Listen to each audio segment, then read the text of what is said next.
Krishna, Krishna, Krishna, Krishna. Okay, we are live on Facebook.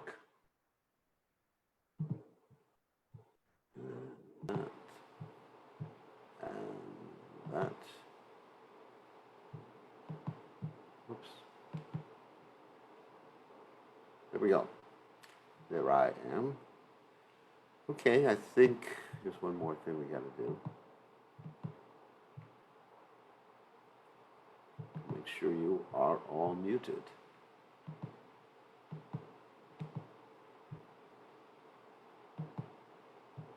Okay, welcome to the evening Gita class. Turn off my phone.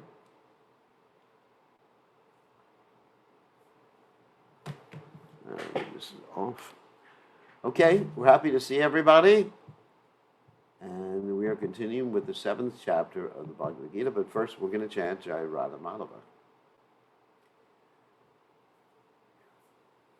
Jaya Radha Madhava Kunja Bihari Jaya Radha Madhava Kunja Bihari Gopi Jana Malabha Girivaradhati Gopi Jana Malabha Girivaradhati Yashodanandana Rajajana Ranjana Yashodanandana Rajajana Ranjana Yamuna Tira Manachari Yamuna Tira Manachari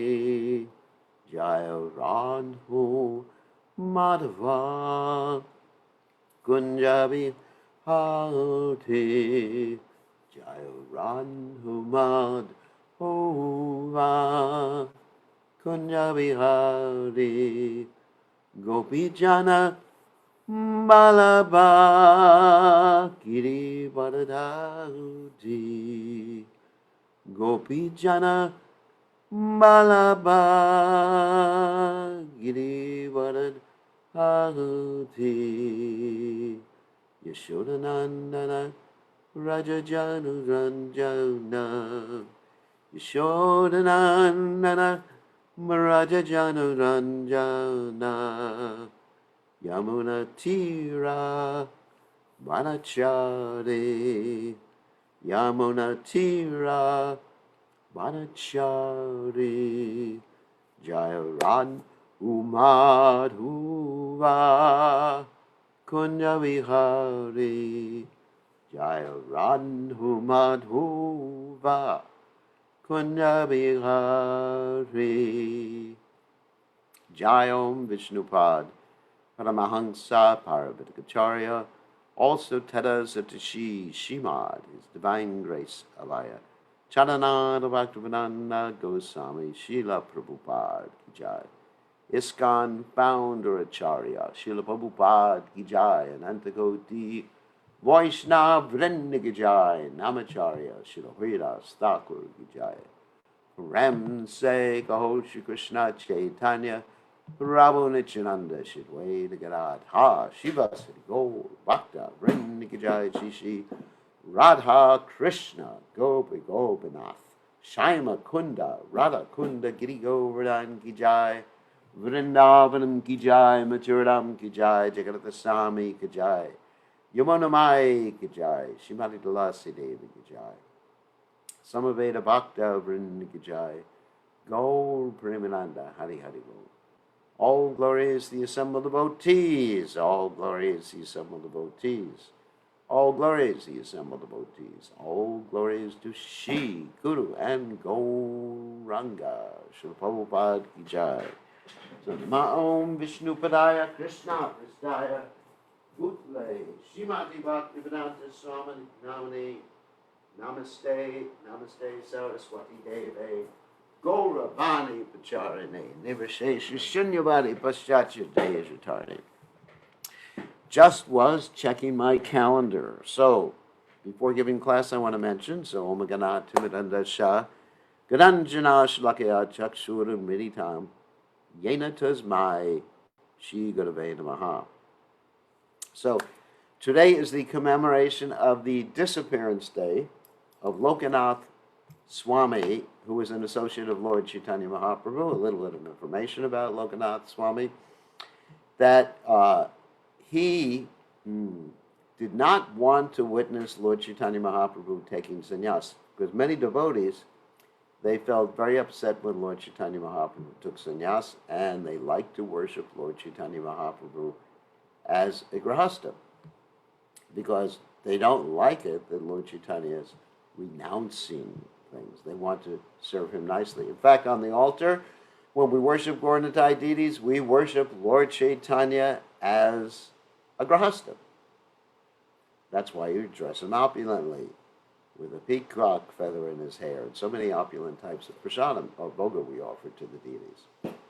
So, Lokanath Goswami didn't want to see Lord Chaitanya take sannyas, so Lord Chaitanya sent him to Vrindavan with his associate, Bhagavad Goswami. They went to Vrindavan, and they remained in Vrindavan, and Lokanath Goswami, who didn't want to see Lord Chaitanya Mahaprabhu as a sannyasi, never saw Lord Chaitanya, let's say, externally again in that lifetime, or in that pastime life.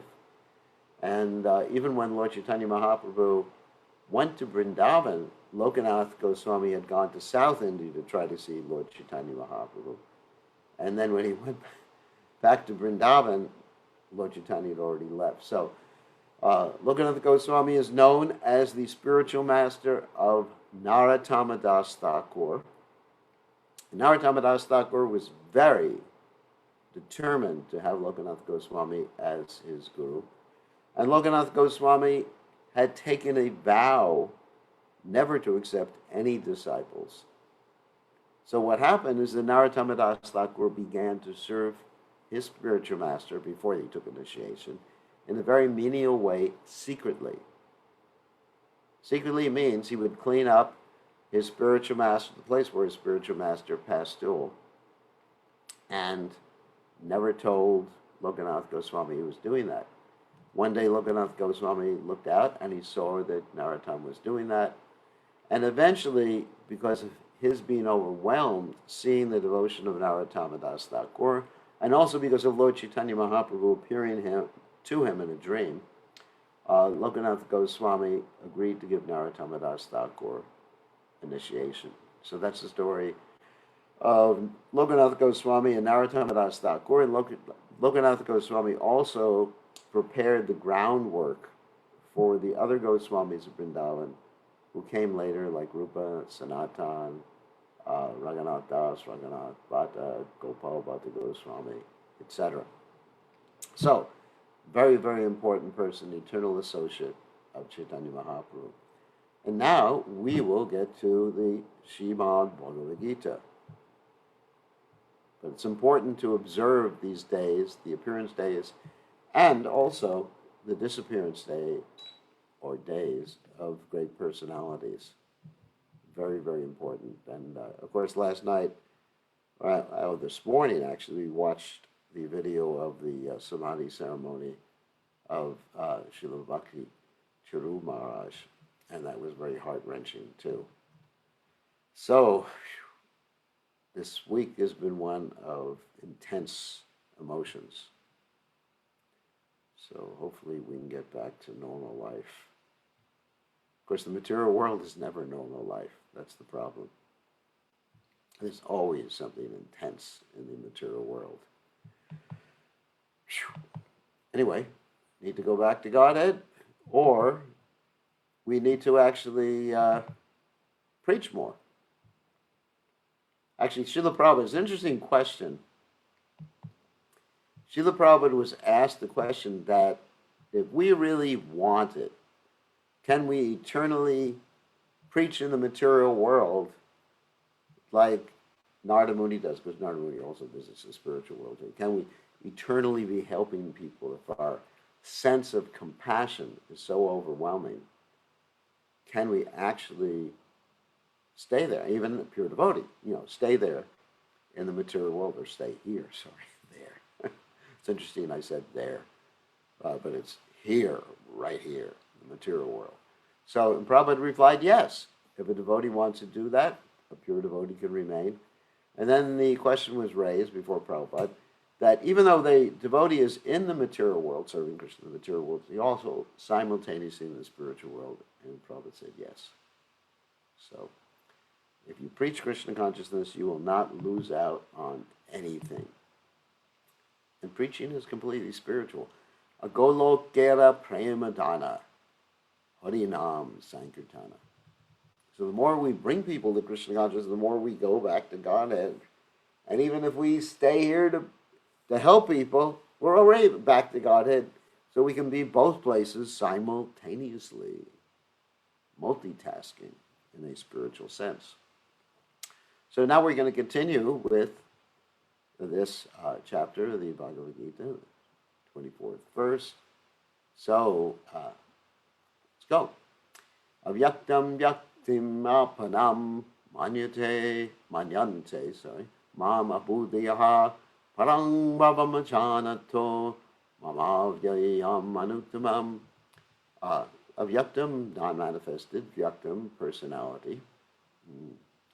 Apanam, achieved, manyate, think, mam, me. Abhudayaha, less intelligent persons. Param, supreme, bhava, existence. Ajananta, without knowing. Mama, my.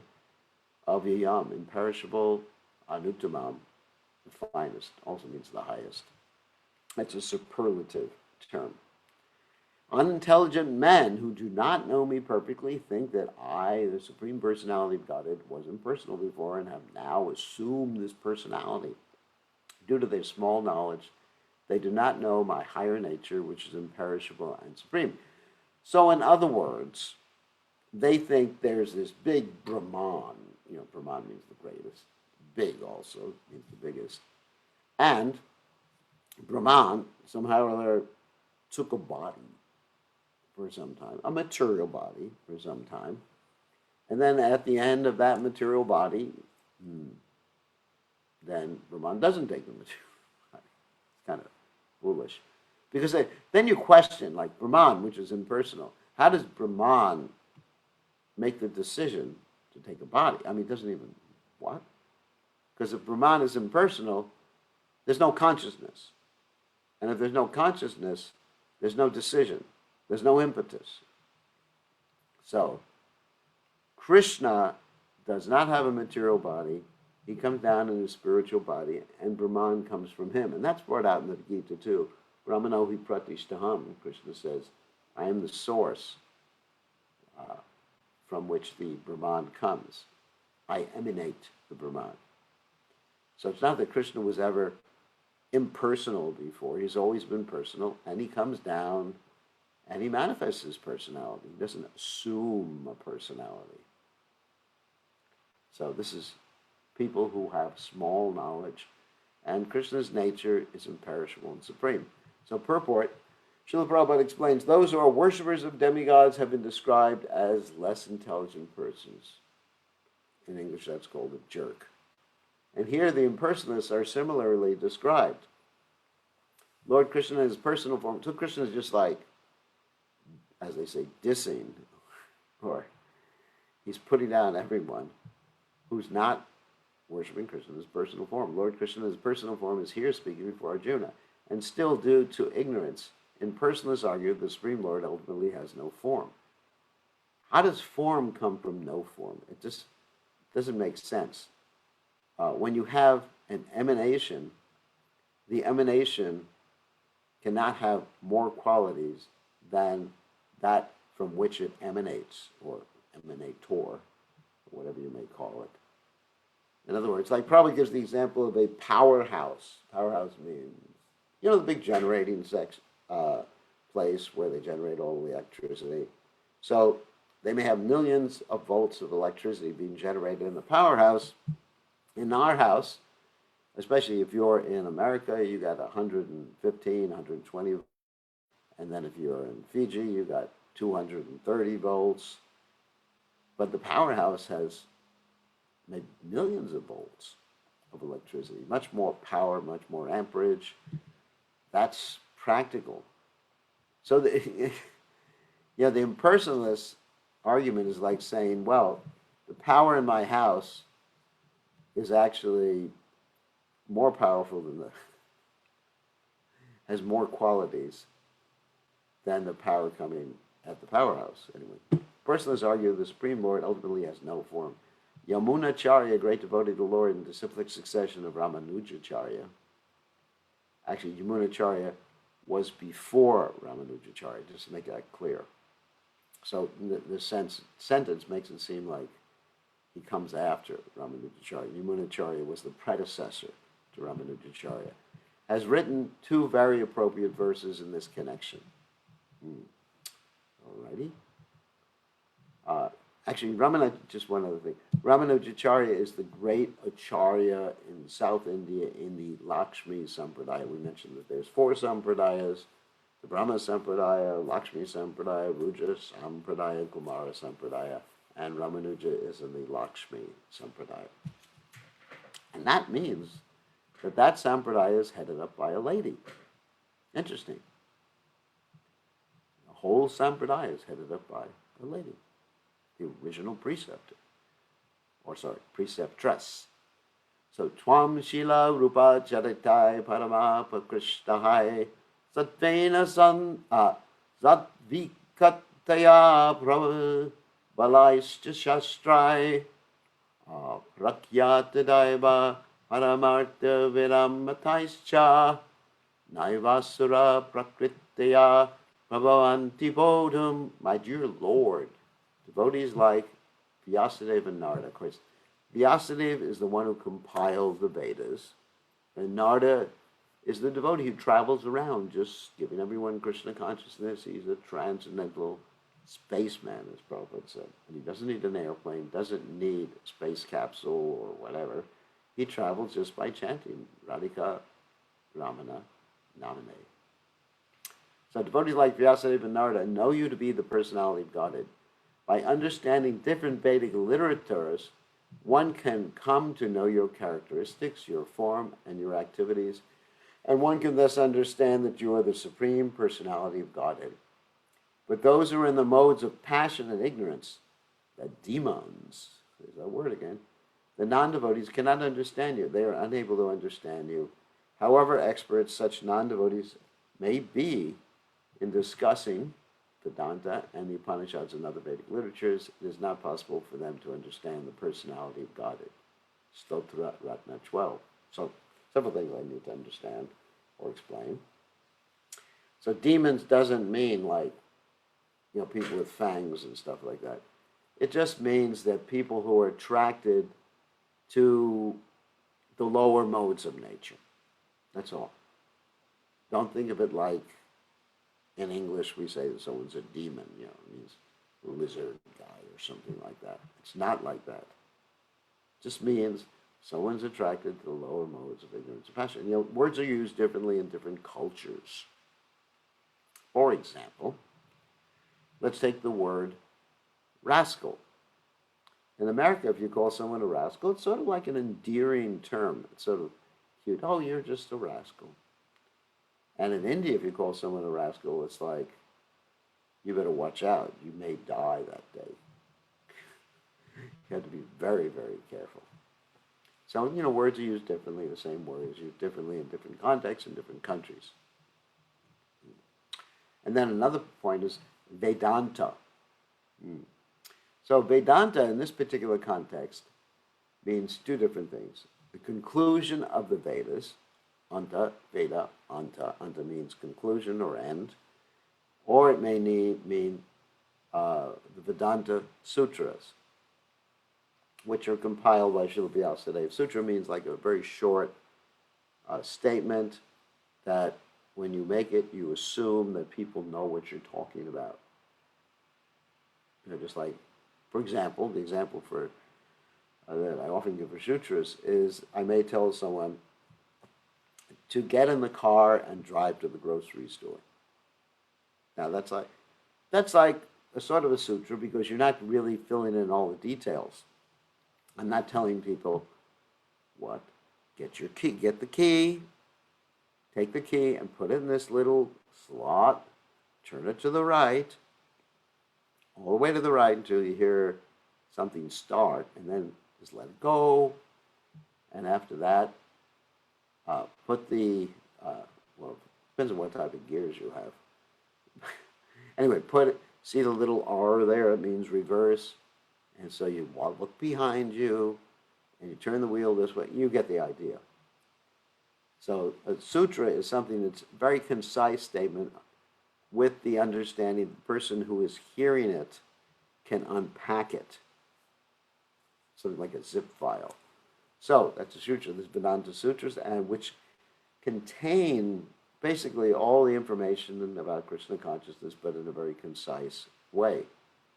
And so the Vedanta Sutras need commentaries to understand them. And one commentary is the Srimad Bhagavatam, and many acharyas like Ramanujacharya, we mentioned before, have written commentaries. His commentary is called the Sri Bhashya.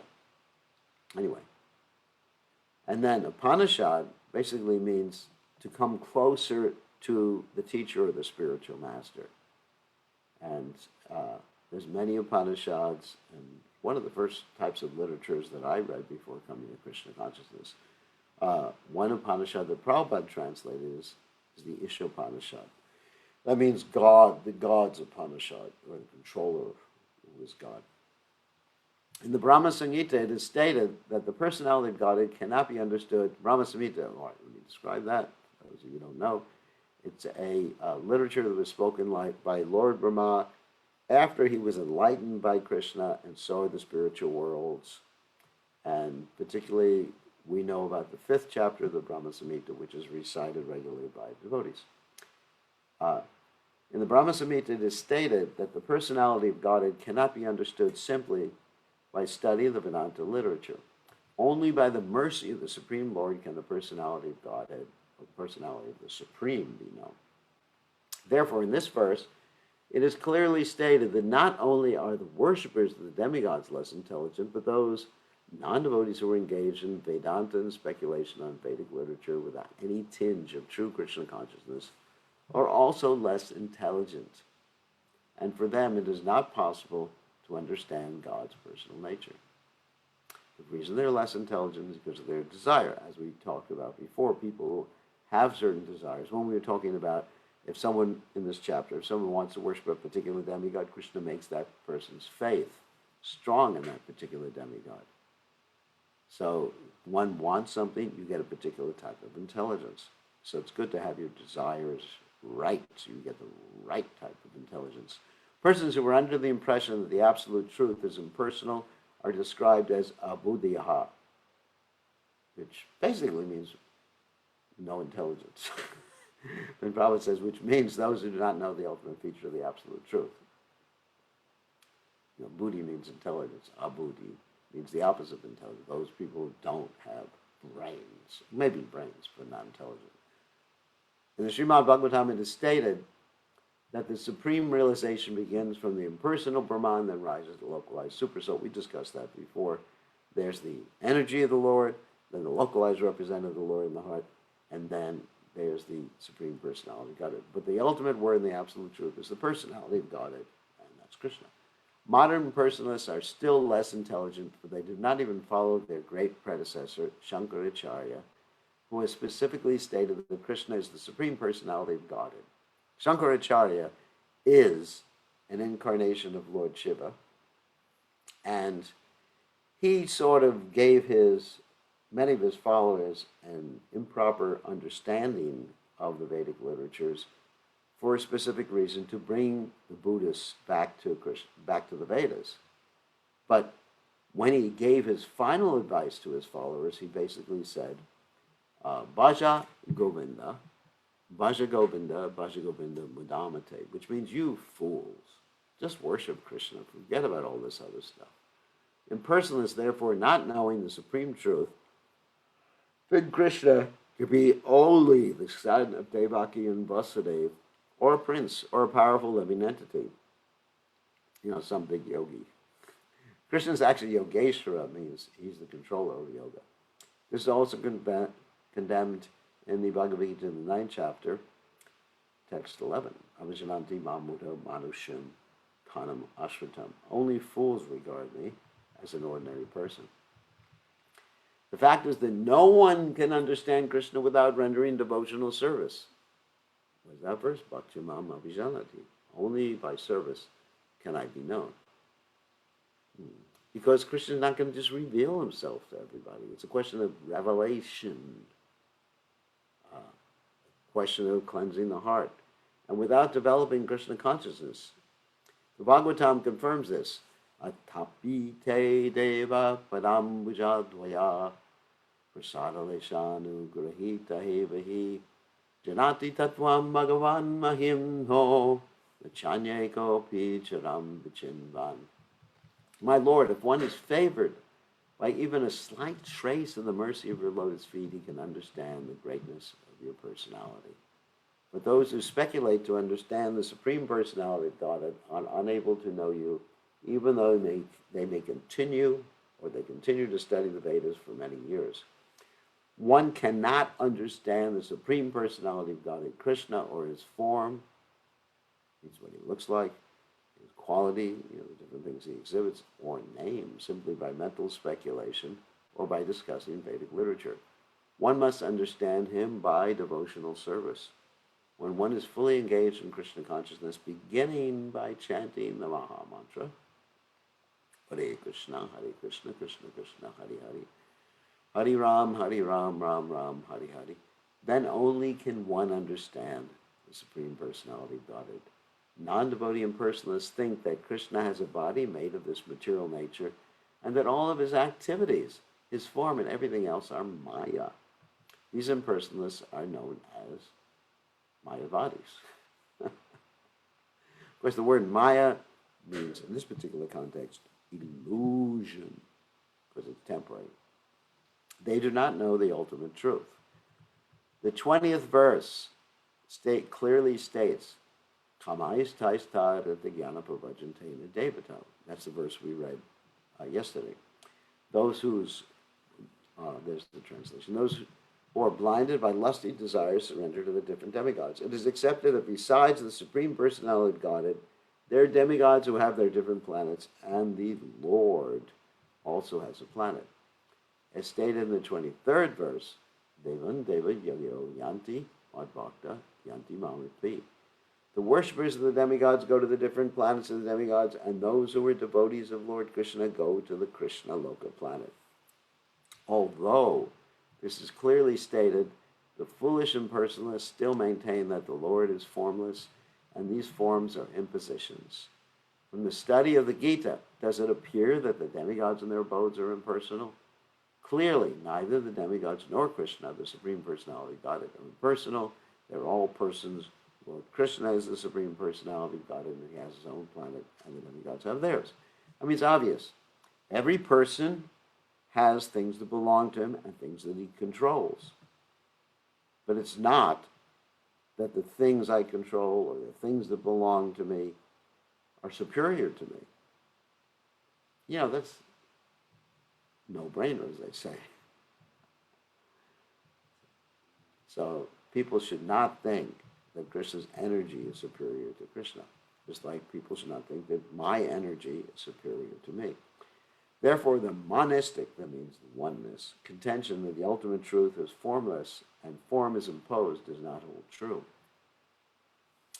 It is clearly stated here that it is not imposed. From the Bhagavad Gita, we can clearly understand that the forms of the demigods and the form of the Supreme Lord are simultaneously existing, and the Lord Krishna is Satchidananda, which means eternal blissful knowledge. Sat means eternal.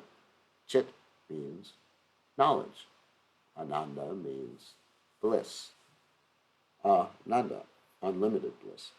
The Vedas also confirm that the supreme absolute truth is Ananda Mayo Vyasat, or by nature full of blissful pleasure, and that he is the reservoir of unlimited auspicious qualities. And in the Gita, the Lord says that although he is Aja, which means unborn, Ja means to be born, A means not to be born. So remember that in Sanskrit. In many cases, you put the awe in front of something, it actually means the opposite. He still appears. These are the facts we should understand from the Bhagavad Gita. We cannot understand how the Supreme Personality of Godhead can be impersonal. The imposition theory of the impersonalist Manas is false as far as the statements of the Gita are concerned. It is clear herein that the Supreme Absolute Truth, Lord Krishna, has both form and personality. Krishna himself said it. Here's another important verse. Wow, this chapter is full of important verses. So, Naham Prakasha Sarvasya Yogamaya Samavrata Mudho Yam Navijanati Lokomam Ajanam Yam Na nor Aham I Prakashaha manifests Sarvasya to everyone, Yogamaya by internal potency. Samavrata covered, Mudaha foolish. I am these. Na, not. Avijanati can understand, Loka, persons, Mam, me, Ajam, unborn, Aviyam, inexhaustible. I am never manifest to the foolish and unintelligent. For them I am covered by my internal potency, and therefore they do not know that I am unborn and infallible. In other words, because they don't want to know Krishna, because they want to imitate Krishna in a very real sense, so Krishna arranges for his potencies to cover them, to fulfill their desire, because they have that desire. So that's actually very important, that everyone gets what they ask for. Yayatamam prapajante. Excuse me. Yayatamam prapajante. That as they surrender unto me, I reward them. Okay. Accordingly, Krishna says in the Gita, 4th chapter, comes the Taiva, Bhajamiham. Mama Vartmanu Vartante Manusha Partha Sarvasha. So, if people don't want to know Krishna, he'll never manifest himself to you. It may be argued that Krishna, since Krishna was visible to everyone when he was present on this earth, how can it be said that he's not manifest to everyone? But actually, he was not manifest to everyone.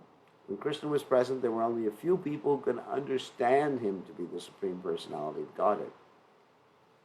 In the assembly of Kurus, when Shishupal spoke against Krishna being elected president of the assembly, Bhishma supported him and proclaimed him to be the Supreme God. Similarly, I'll tell the story in a second. The Pandavas and a few others knew that he is the Supreme, but not everyone. He was not revealed to the non-devotees and the common man. Let me tell the story. This is a wonderful story.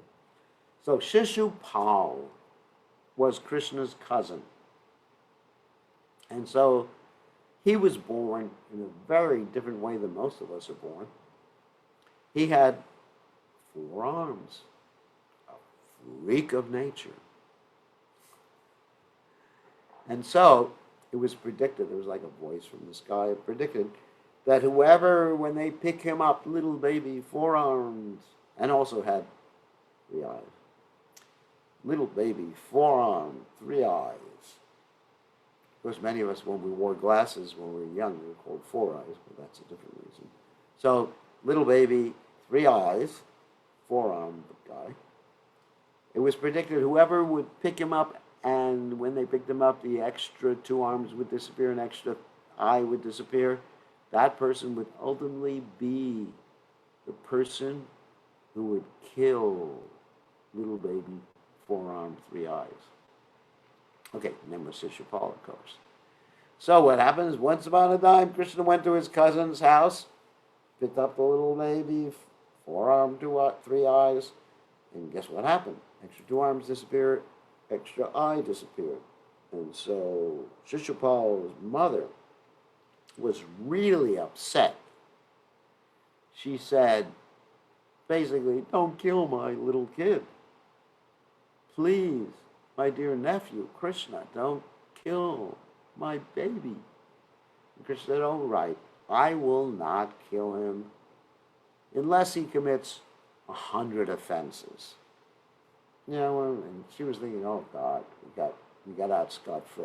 Okay, so fast forward many years after that, there was this big sacrifice called the Rajasuya sacrifice, in which the most worshipable person was supposed to be chosen. And of course, this devotee Sahadev, he said, Krishna's the most worshipable person. And Shishupal did not like that idea. So he started to criticize Krishna. He said, Krishna, nobody knows where he came from, his birth, because he was a coward boy before, and then after that, he thought he was a king, So, he was doing all these offenses, and Krishna at the same time held everybody back, because people were really upset at Shishupal. They were ready to kill him right there. But that would have ruined the whole sacrifice. You definitely don't want a lot of blood at a sacrifice. It really pollutes the whole atmosphere. So, Shishupal kept making offenses, and Krishna just kept counting down from 100. Like 100, 99, 98, 97, 96, 95. You get the idea. And it got very close to 0. So when he had committed the 100th offense, Krishna took out his chakra. The chakra is like what's a chakra? Like a saw blade. How do you describe it? Fancy saw blade, which is his ultimate weapon, and sometimes compared to the time factor. So Krishna took out his chakra and in a very clean fashion cut off the guy's head, so there wasn't blood splattered all over, and actually head went a little distance away. And that was Shishupal, because he didn't control his senses. And so that's the example Prabhupada just used. Therefore, in the Bhagavad Gita, Krishna says that but for his pure devotees, all men consider him to be like themselves. He was manifest only to his devotees. That's when Krishna was present. Just a handful of people recognized him as God. Of course, he did do certain things that nobody else could do, like exhibit a universal form. Chapter 11 in the Bhagavad Gita, which we'll get to. How Krishna showed all the planets and all the people were emanating and coming out of him, and all the demigods, and everybody was just part of the universal form. And showed himself to be God. And so Krishna many times did things, like lifting a hill with the pinky of his left hand. I don't think an ordinary yogi can do that. So, anyway, most people didn't know. And even in Vrindavan, where they were all pure devotees, they didn't know, because Krishna wanted to have intimate exchanges with them. So therefore, he had his Yogamaya make them think that he was an ordinary boy, or extraordinary boy, but he was a boy. So he is manifest only to his devotees as the reservoir of all pleasures, but to others, unintelligent non-devotees, he was covered by his internal potency. In the prayers of Kunti in the Srimad Bhagavatam, we're talking about the first canto, 8th chapter, and here we're talking about text 19, it is said that the Lord is covered by the curtain of Yogamaya. Now it's interesting, Yogamaya, let's talk a little bit about this. So yoga means to connect. So Yogamaya is Krishna's spiritual energy that connects us with Krishna and arranges for all Krishna's pastimes. Now this Yogamaya expands as something called Mahamaya, means the great illusion. And that great illusion is what we're under right now in this world instead of Yogamaya. Mahamaya puts us under the illusion. Actually, there's two potencies. She throws us into illusion, and she keeps us. How does she keep us? Well, we're thinking, well, it's time to start chanting Hare Krishna and get out of illusion. And then Mahamaya says to us, no, you have so many desires. I mean, this is premature, You got to work out all these things first before you could surrender to Krishna. And you say, yeah, you're right. You're absolutely right, Maya.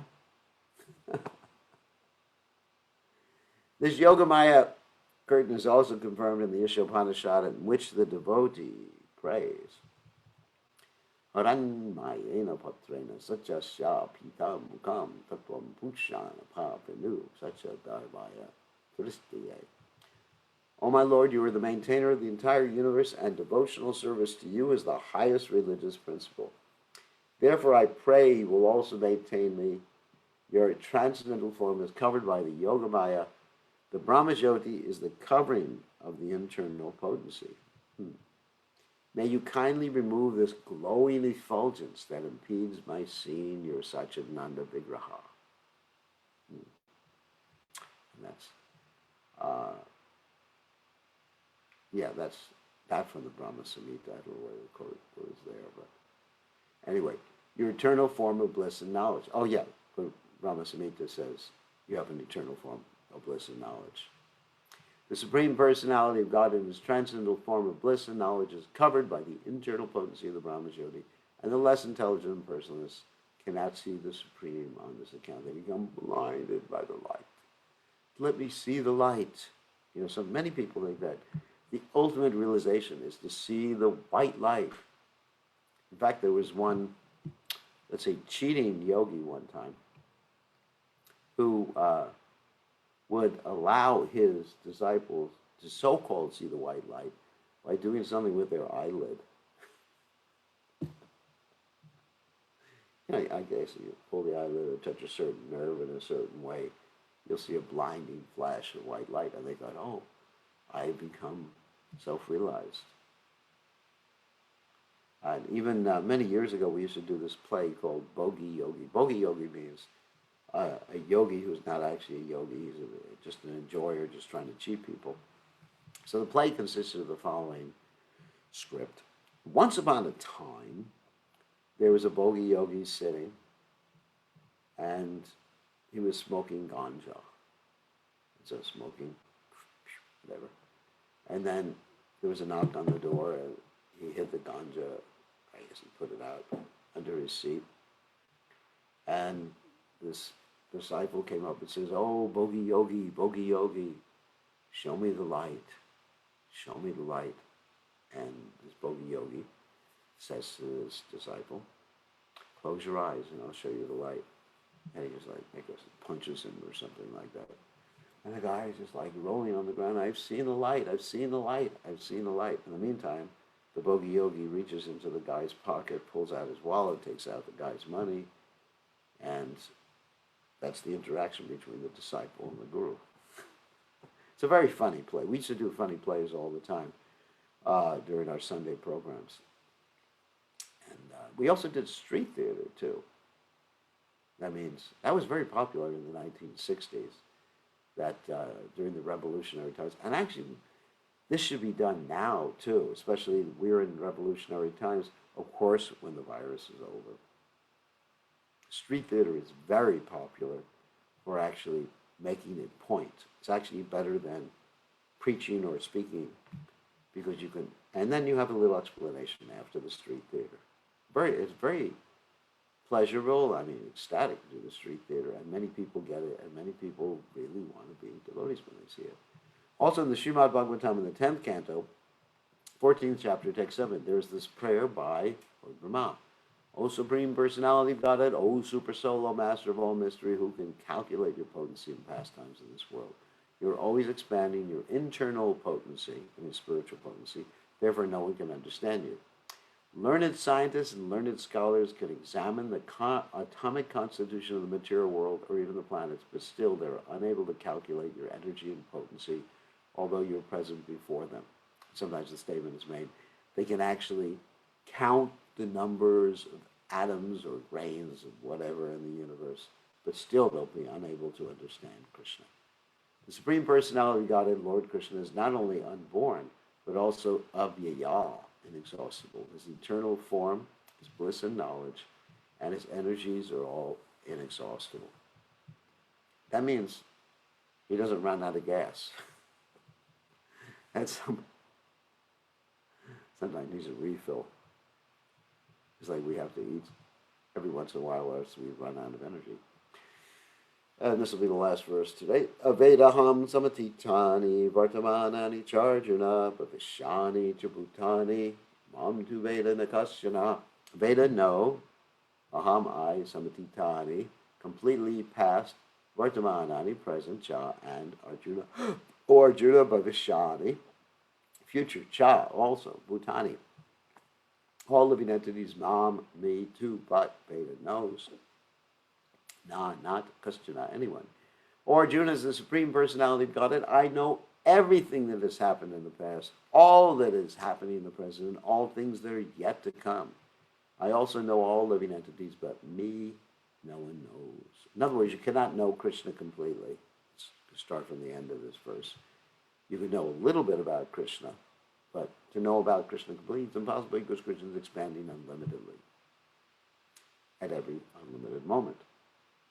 So this is another interesting point, that Krishna is omniscient even so far as past, present, and future are concerned, not only insofar as the present is concerned.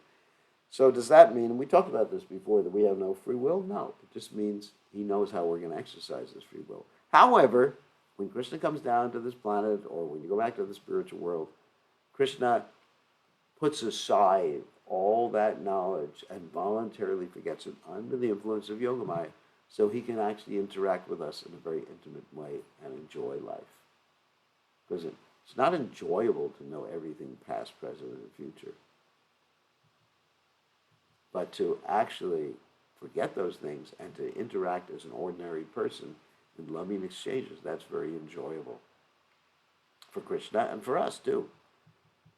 Here is the question of personality and impersonality is clearly stated. If Krishna, the form of the Supreme Personality of Godhead, were Maya, material, as the impersonalists consider him to be, then like the living entity, he would change his body and forget everything about his past life. Anyone with a material body cannot remember his past life, nor can he foretell his future life, nor can he predict the outcome of his present life, Therefore, he cannot know what is happening past, present, and future. Unless one is liberated from material contamination, he cannot know past, present, and future. Prabhupada tells a story one time, very interesting, about how a man apparently knew about the future. Once upon a time, he saw someone working on the roof of his house, and this person was getting very close to the edge. And he said, "You're going to fall." And the person ignored him, and then the person fell. And he said to the man who had warned him, "Wow, you're a great astrologer. How did you know I was going to fall?" And some things are just common sense. You say, well, the sun's going to rise tomorrow. Okay, Hare Krishna. Unlike the ordinary human being, Lord Krishna clearly states that he completely knows what happened in the past, what is happening in the present, and what will happen in the future. In the 4th chapter, we have seen that Lord Krishna remembers instructing Vivaswan, the sun god, millions of years ago. Krishna knows every living entity because he is situated in every living being's heart as the super soul. But despite his presence in every living entity, his super soul and his presence as the Supreme Personality of Godhead, the less intelligent, even if able to realize the impersonal Brahman, cannot realize Krishna as the Supreme Person. Because if they think God can't be a person, they're taking away something from God. Because God is unlimited, so unlimited means you must have everything. If he's lacking something, he's not unlimited. He must have the impersonal aspect and the personal aspect. Certainly, the transcendental body of Sri Krishna is not perishable. He is just like the sun, and Maya is like a cloud. In the material world, we can see that there's a sun, that there are clouds and different stars and planets. The clouds may cover all these in the sky temporarily. In other words, the clouds cover us, but not the sun. But this covering is only apparent to our limited vision. In other words, they only covers us. The sun, moon, and stars are not actually covered. Similarly, Maya cannot cover the Supreme Lord. By his internal potency, he is not manifest to the less intelligent class of men. As stated in the 3rd verse of this chapter, out of millions and millions of men, some try to become perfect in this human form of life, and out of thousands and thousands of such perfected men, hardly one can understand what Lord Krishna is. But by Prabhupada's mercy, everyone can understand. If they just a little submissive. Even if one is perfected by realization of the impersonal Brahman, or localized Paramatma, he cannot possibly understand the Supreme Personality of Godhead, Sri Krishna, without being in Krishna consciousness, because as Krishna says, he doesn't reveal himself. If you don't like someone, why should he talk about himself or reveal his inner nature to you? Like if you're at work, your boss is not generally, if it's a big company, the boss is not going to really reveal all of his inner thoughts to you. That would be unproductive insofar as running the workplace. But if you're actually his close friend, or if you're a friend of his friend, or if you serve him, not for money, but serve him out of devotion, then he's likely to reveal things and talk to you in a very intimate way. So, tomorrow we will continue with text 27. Let me just write this down. Okay. And now we will take questions. If anyone has any questions, stop sharing. And give me 1 second. We'll allow you to ask questions.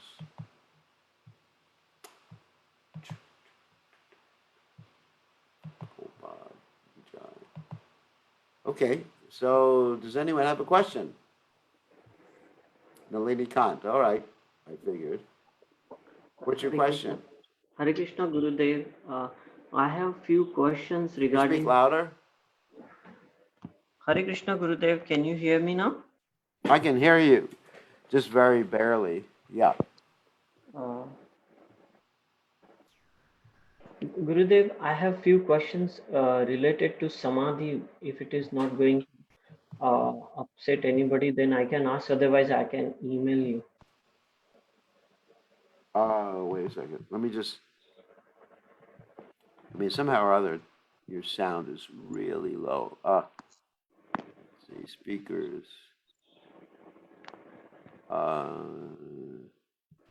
Try right now. Oops. Hare Krishna. It's not working. Somehow there's a computer glitch, so it's hard to hear the sound. Let me just put it right. Speakers. What does it say? The system is going to work. No, it's not going to work. Give me 1 second. All right. Okay, I'll try. Actually, I know what. If I put my earphones in right now, it'll be easier for me to hear what you're saying. Because I'm sure if I booted up the computer, it would work real well. Let me just do this. Speakers. Right. Whoops.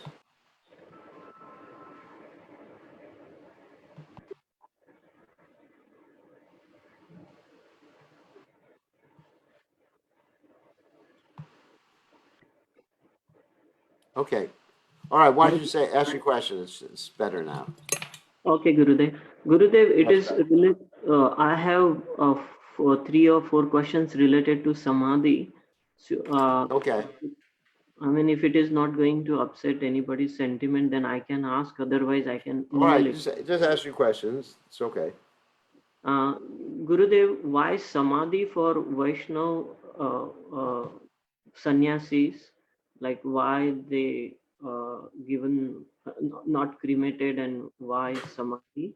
And Vapu is transcendental, but still earthly bugs will associate with the body and harm or eat it. It's material thought of mine, but I want to know, want to understand it properly from you, Gurudev. Okay, it's actually a good question. Why do we put Vaishnava sannyasis in samadhi, bury them, in other words, rather than the cremation? Yeah.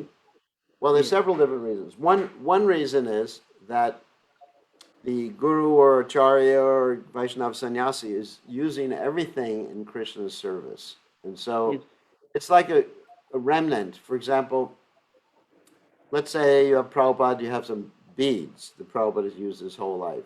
Those are sacred. Yes. So you want to preserve. You want to preserve it. It's not done in every case with Vaishnava sannyasis. Sometimes Vaishnava sannyasis are cremated. Like in the case of Bhakti Tirtha Maharaj, where they couldn't transport the body back to India. I mean, it was too expensive. It wasn't practical to do that. Yes. So then they have then they have cremation and they make the samadhi with the ashes. And also in the case of some of the Goswamis, like Raghunath Das Goswami, in I don't know if you remember in Radhakund, there's this teen Goswami samadhi. You remember that? Yes, Gurudev. Uh, They had Raghunath to excavate. Gopal Bhatta Goswami. There's a samadhi of the three of them because originally they were buried in the ground and the Muslims came and they were going to desecrate the bodies, so they burnt the bodies and they put them all three of them in the same samadhi. Yes. So generally it's considered a sign of respect. I mean, the acharya is not there anymore. I mean, the body, once the acharya, the pure devotee, leaves his body, he's not. Okay. He's not. But it's a sign of respect and it's a samskara to help. It's for our benefit. Okay, Gurudev. It's actually done for our benefit. Funerals are not for the benefit of the person who left, whether they're a pure devotee or whether just an ordinary person. They're for the benefit of the people who are still there. So it helps us fix our mind on the person. And also the person, if they're actually a pure devotee, their transcendental body is there, the ground becomes a sacred ground. Even though the body eventually, yes, enters into the earth. That is true. Okay, But it's Gurudev. not an absolute necessity. Hence the Not an bug. What? Hence the bugs can actually attack the samadhi body, samadhi vapu. I would assume so, but I mean, the body is surrounded by salt, and the Yes. salt dissolves the body after some time. I mean, just to be practical. Right. Because I was disturbed whole night of thinking about it. That Now, that's why in the Vaishnav Samadhi, there's actually salt poured around the whole body. okay.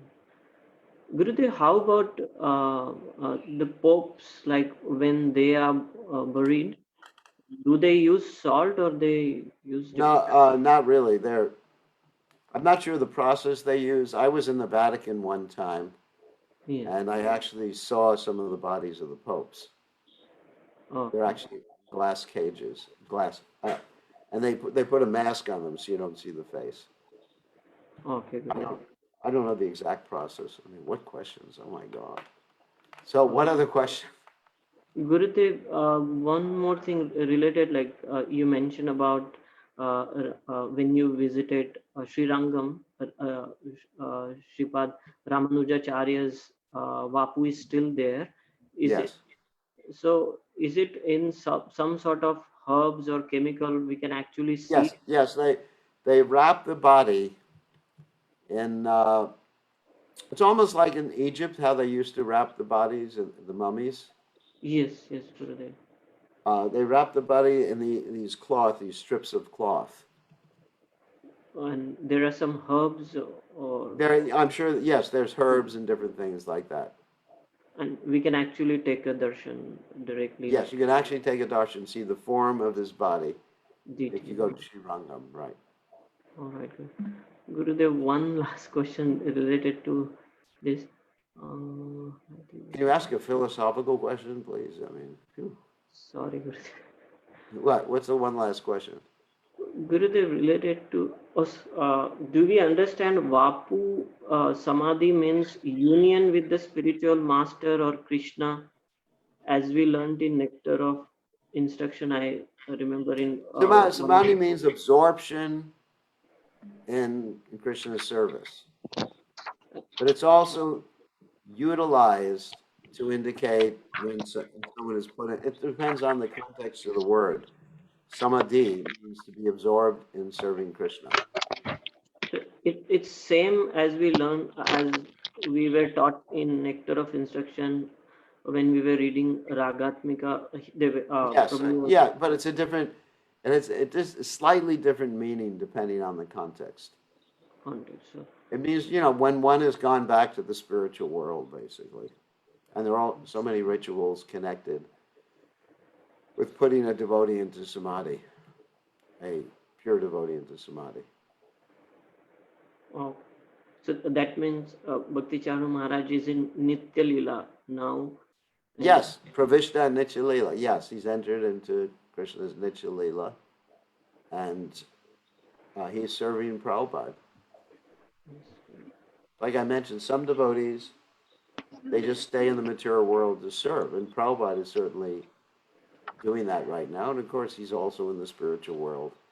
And so my understanding is that Srila Prabhupada wanted his assistant, like he did when he wanted Bhakti Tirtha Maharaj and Tamal Krishna Maharaj.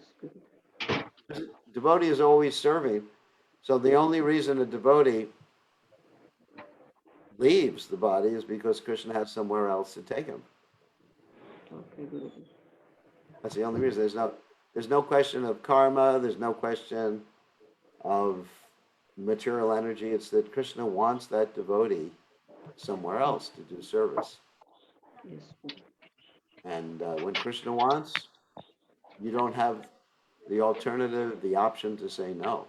I mean, you can say no, but it's Krishna has that desire. Okay? Thank you, Gurudev. Sorry, I asked so many. No, yeah, that's all right. The questions about the samadhi is kind of sensitive. But the samadhis of these great souls are there for our benefit. Okay. Try to remember that. So Yes. when we go to the samadhi, we can pray to that person, the great devotee. We can pray to the person and connect with the person because it's remembrance, and the person is present there, just like the remnants. Like many devotees, they have remnants of Srila Prabhupada, like Prabhupada's kurta, Prabhupada's chadar, Prabhupada's shoes.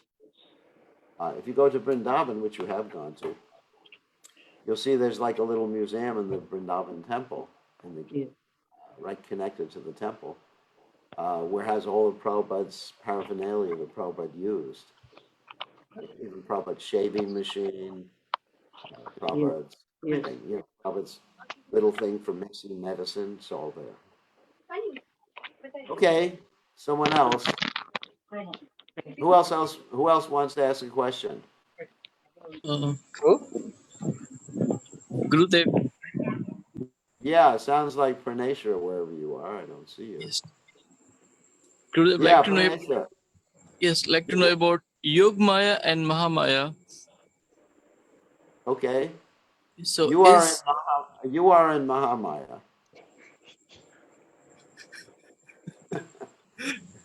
And Krishna's in Yogamaya. So anyway, let me just. Okay, So what that means is that Yogamaya arranges for Krishna's pastimes in the spiritual world. Mahamaya arranges for us to forget Krishna by throwing us into illusion and keeping us in illusion. So practically, you might say the opposite thing.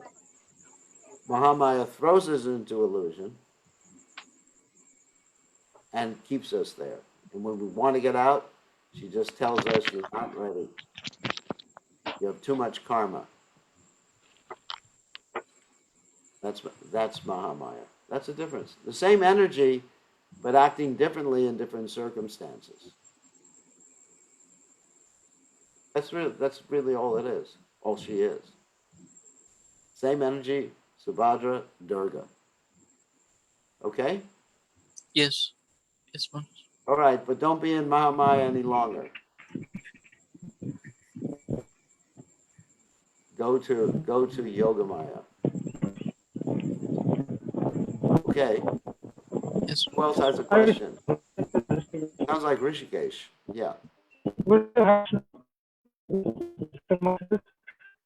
Wow. Now your voice is definitely breaking up, Rishikesh. Oh, can you hear me now? Yeah, that's better now. Yeah. Okay.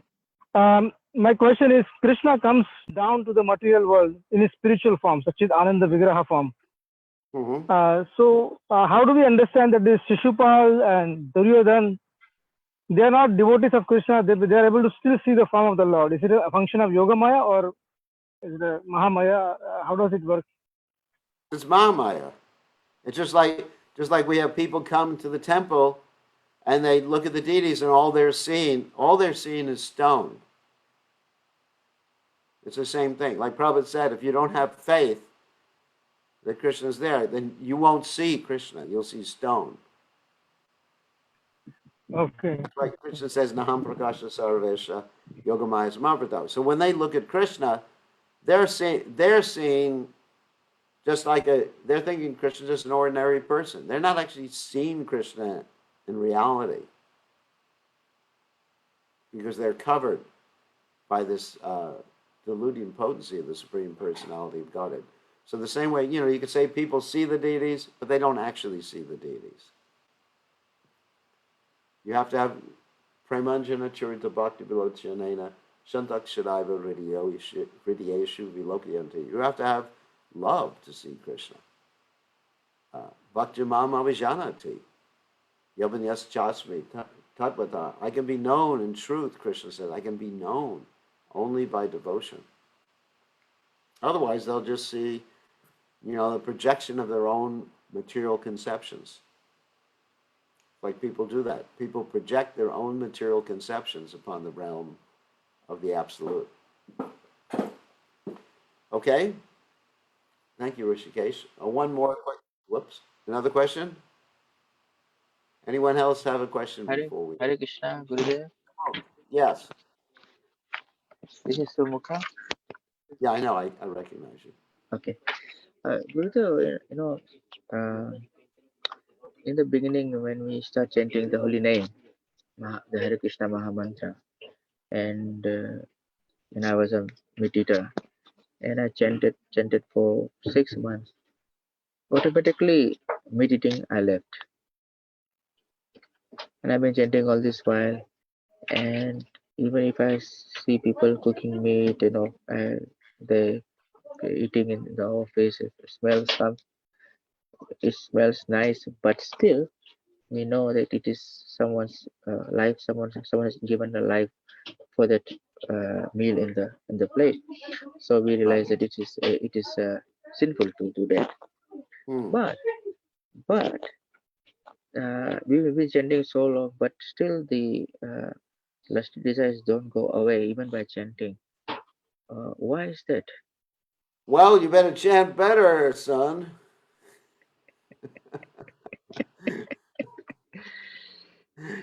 You better just pick up your beads and start chanting, So, yeah, in the beginning, yes, there may be that still attraction, but then first in the beginning you control it with your intelligence, and then after that you get a higher taste. Then it's no longer attractive. So I think it's an indication that one needs to chant better japa. Or hear more of Krishna's pastimes, or both of those things. Read the Bhagavatam more, be more immersed in spiritual. Like I said, hearing is very important. Like in the temple, I know you do a lot of deity worship, but hearing is the most important thing. Hearing. Don't neglect your deity worship, but somehow or other increase your time of hearing and hearing with rapt attention. Okay? Yes. All right, thank you. I think we're going to end now. It's kind of late. It's 7:10 here. Thank you all for joining us. It's nice seeing you all. It's nice to be able to associate with so many nice devotees. So, all glories to His Divine Grace, Srila Prabhupada, Ki Jai, Gaur. Jai. Thank you, Gurudev. Jai Gurudev.